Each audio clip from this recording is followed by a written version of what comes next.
Okay, this guy named Guy. His name is Guy. I love this guy. He has a ton of great questions and all. And he said this. He said, how is a church to be set up? How is a church to be set up? I'll take a stab at it. Basically, I think it's mainly, biblically, as far as I can tell, is pastors and deacons. Now, I believe there's more to it than that, but that's basically what I think.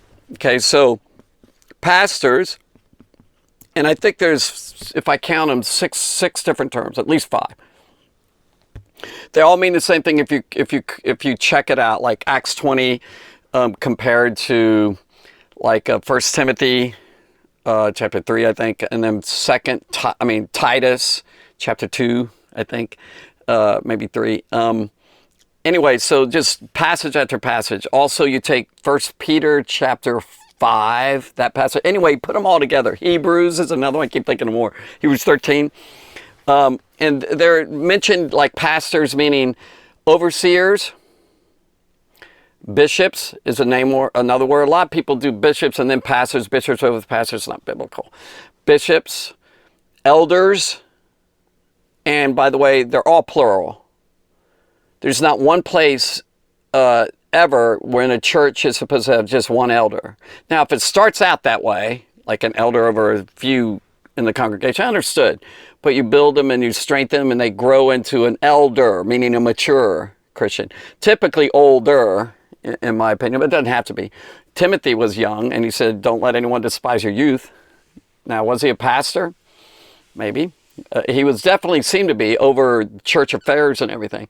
And so he might have been an elder with other elders. And by the way, there's nothing biblical that you can find. I don't think there's anything you can put in the comments and challenge this of a senior pastor or senior elder. Like a preeminent one. Now there could be one who has far more time they can dedicate to it, and so definitely they become the main pastor. But there's no main pastor. The main pastor is Jesus Christ. He's the chief shepherd is another word for pastor, so what it means.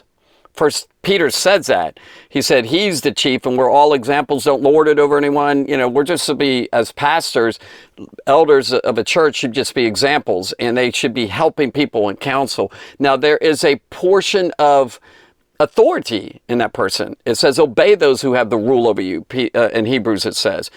And so, but they're not lording it over people. They're not trying to control people. But there is time authority where you have to discipline and all that. But anyway, I'm not going to get into all that. But I am trying to tell what I believe the scriptural structure is. And then there's another type of person that's mentioned in Timothy and Titus and all, deacon. And that's servant. That's what that means. So did I say all of these? Presbytery is another one. I hope I said that right. Presbyter.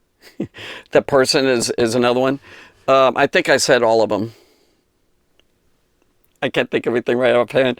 But so this one is the main authority. He's the authority over, and he's the not he alone. By the way, there's no female pastors mentioned in the Bible. Boy, that's going to stir up a lot of like what? No mention, and it seems to indicate men all the way across. It describes it. But anyway, I'm not trying to get a hot controversial subject. If you want to, I can do another video and attempt it. I'm just saying what I think the Bible teaches, and that's nothing less than women. Are you kidding? Definitely deaconesses are. Prophetesses, there's prophetesses where God calls women to speak and all, but not teach it. Not, as you know, probably if you've been around for a while, the Bible does teach about teaching who's supposed to be teaching. Women can definitely teach a lot of other women. And I also listen to women teachers. Marvelous at times, but the pastor of the church is what we're talking about. The leader, the main under shepherd, if you will, of the church, who's leading. Leaders shouldn't be just one. And you say, well, how does that work?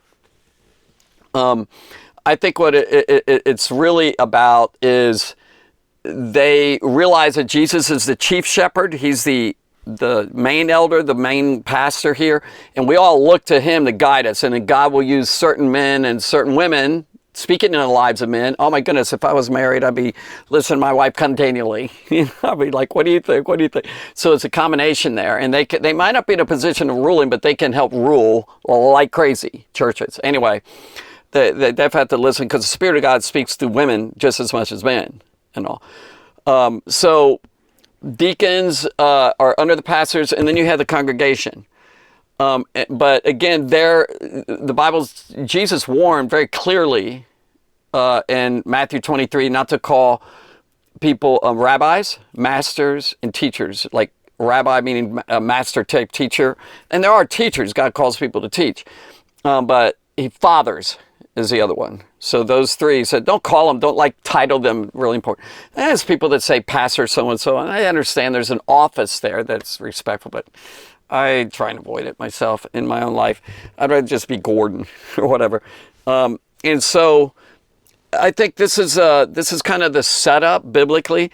And the Bible does say God gave some apostles, prophets, evangelists, pastors, and teachers for the church, for the body of Christ, for the edification of the church, for equipping the saints and everything.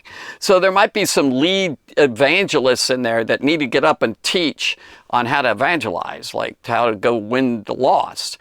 And there's teachers in the body and all. We're just talking about the structure of authority in the church. And so there's positions of deacons. It's an actual position mentioned in the Bible. Everybody should serve, but there's positions of servants. And I think they're more, they've been in the Lord for a while, and they've grown and all. So there's various takes on all this. And then there's all sorts of gifts that's mentioned, things that God gifts the whole body. Every member has different gifts. Word of wisdom, a word of knowledge, discerning of the spirits, and a bunch of others. There's 9 of them in 1 Corinthians chapter 12, for example. And there's others mentioned in Romans chapter 12 and also 1 Peter chapter 4. I think it's 4, maybe 3, but I think it's 4.